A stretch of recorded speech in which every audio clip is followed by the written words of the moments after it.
Protect the Earth. Earth Science.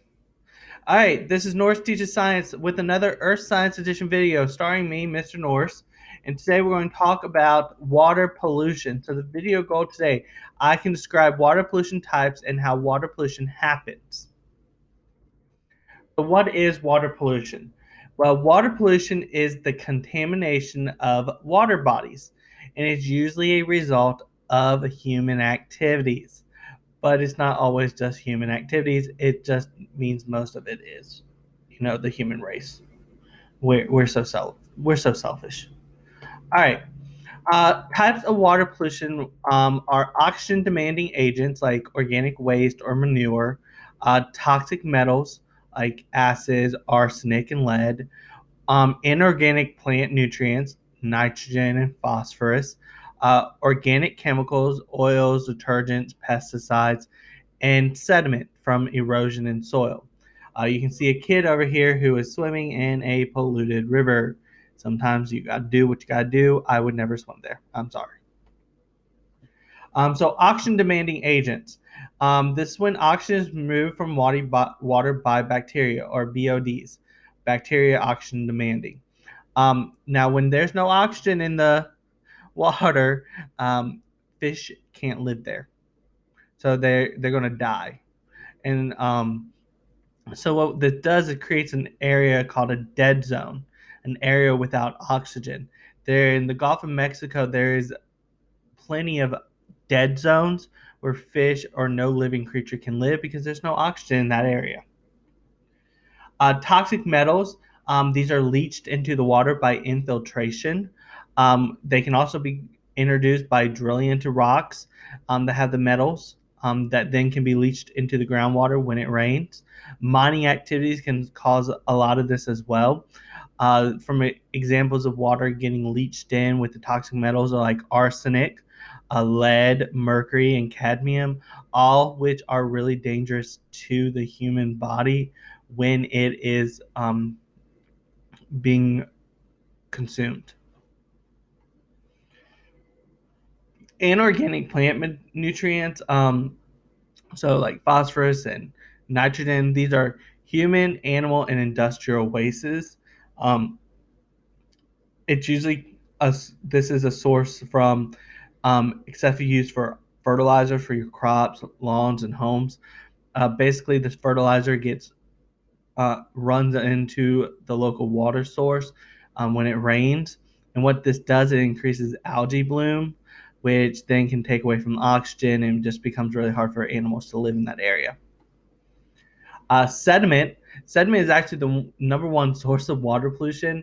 It runs off into the water when it rains as runoff, and it clouds the water and it blocks the sunlight for the aquatic plants. And those aquatic plants make sure that there's oxygen in the water for the other animals. So it just creates a whole problem for animals living in there that need oxygen to live. And then when you look at it, you also need to look at stuff like drinking water quality.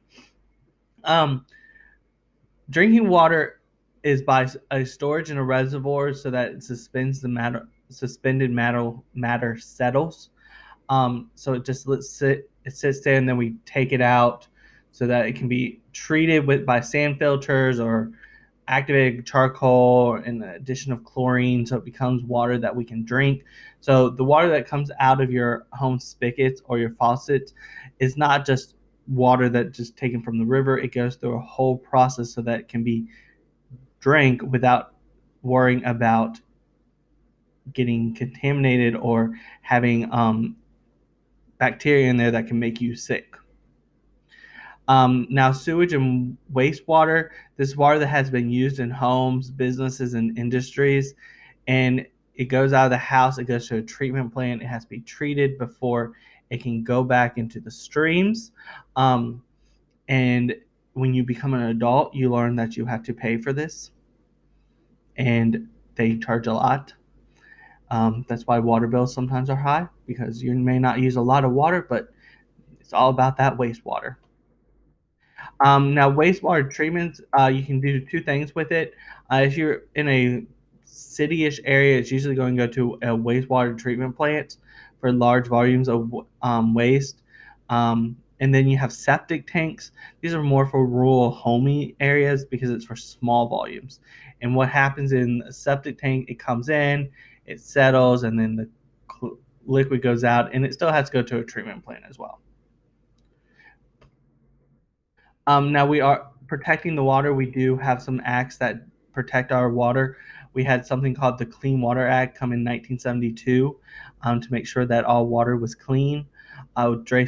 Safe Drinking Water Act in 1974 to make sure drinking water was safe to consume. Water is tested for dangerous pathogens. One of them can cause you to have diarrhea. Um, but if you think back, if you haven't heard of like the Flint, Michigan water crisis, that dealt with their drinking water in their pipes and lead. I would go watch a video about it. It's very interesting to know how and why it all happened. But Flint, Michigan was where some of this actually came back and bit government on the butt. Now there is ways to conserve water so you're not using so much. One, repair leaking faucets and pipes. Landscape using plants requiring little water, so that you don't have to water them every day. They can go a couple days or even weeks without being watered.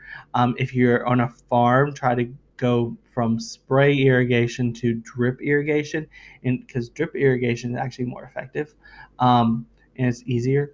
And then use water saving appliances and purify and reuse water, of course. But that's going to be really hard if you don't know how to do it. But this is a little bit about water pollution, how we can conserve water. I hope you learned a little something today. And this is Mr. Norris, and he is signing out for this video.